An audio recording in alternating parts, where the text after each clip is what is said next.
means trying to study, animals or our natural environment and understanding the mechanisms at work to perhaps one day reverse engineer and apply to other technologies. It was shockingly easy. In graduate school, I started out in the aeronautics department, but my background is actually in fluid mechanics. And so a lot of the ways in which, the physics that govern flight are directly applied to animals in the ocean. And so that transition, at least intellectually, was pretty straightforward. But I saw an opportunity to do and participate in and help forward exploration in the ocean. And so I kind of took it. Right.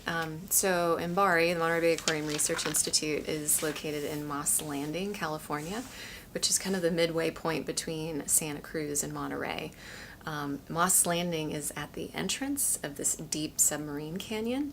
So within like an hour ship cruise, we can get to waters deeper than 1,000 meters. So that means, as an engineer trying to develop new technology, I can take it out to sea, test it, figure out what works, what doesn't, bring it back and iterate, and then repeat that process pretty rapidly. Oh gosh, it's almost like everything.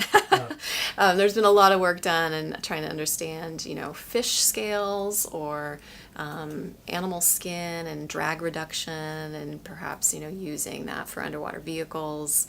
We're looking at, animals that generate mucus filters to try and understand filtration mechanisms and perhaps develop filters of the future. Giant larvaceans are what we call basal chordates, so they're related to us.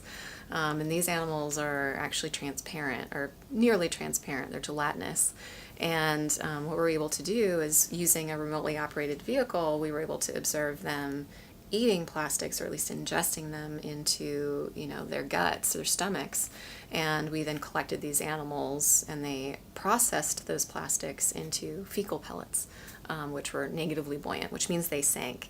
And so plastics that might be in the houses, or the mucus houses, or in the fecal pellets will sink rapidly and be available for other animals on the bottom to eat.